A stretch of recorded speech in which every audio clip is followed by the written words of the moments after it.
Hi friends, இன்னைக்கு beetroot juice எப்படி பண்ணுறதுன்னு பார்க்கலாம். நான் ஒரு பீட்ரூட் எடுத்திருக்கேன், கொஞ்சம் பெரிய சைஸில் எடுத்திருக்கேன். இது கூட ஒரு லெமன், கொஞ்சம் இஞ்சி, தோலை வந்து நல்லா சீவி எடுத்து வச்சுக்கோங்க. இஞ்சியோட தோலையெல்லாம் நல்லா சீவிடுங்க. இப்போ எப்படி செய்யறதுன்னு பார்க்கலாம். ஃபஸ்ட்டு இதோட தோலை நல்லா சீவிட்டு சின்ன சின்ன பீசஸாக இல்லை கொஞ்சம் பெரிய பீசஸாகவும் நீங்கள் வந்து கட் பண்ணி வச்சுக்கோங்க. இந்த சைஸில் பீட்ரூட் கட் பண்ணிட்டேங்க.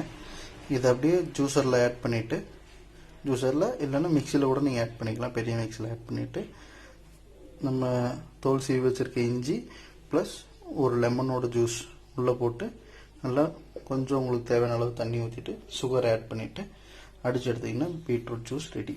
எப்படி பண்ணுறதுன்னு பார்க்கலாம் இருங்க. மிக்சியில் ஆட் பண்ணிட்டேங்க. இப்போது கட் பண்ணி வச்சுருக்க லெமனை ஆட் பண்ணிடலாம்.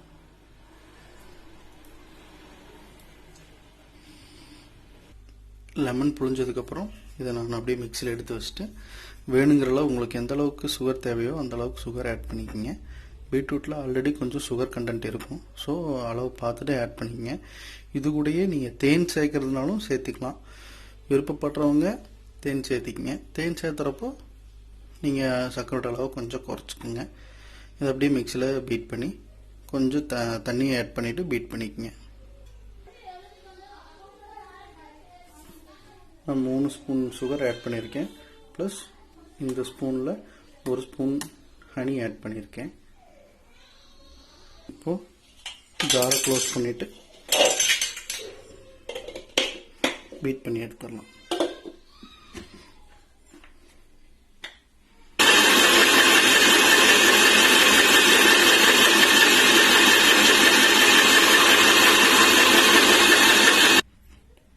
நல்லா பிளெண்ட் பண்ணி எடுத்துட்டேங்க. இதை அப்படியே ஃபில்டர் பண்ணி நீங்கள் டம்ளரில் கன்வெர்ட் பண்ணிட்டு குடிக்கலாம்.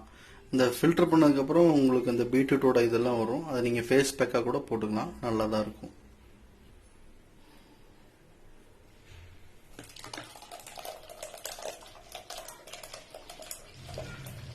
ஃபில்டர் பண்ணி எடுத்து வச்சிட்டேங்க. இதை அப்படியே நம்ம டம்ளரில் கன்வெர்ட் பண்ணி குடிக்கலாம். அவ்வளோதாங்க, சுவையான பீட்ரூட் ஜூஸ் ரெடி.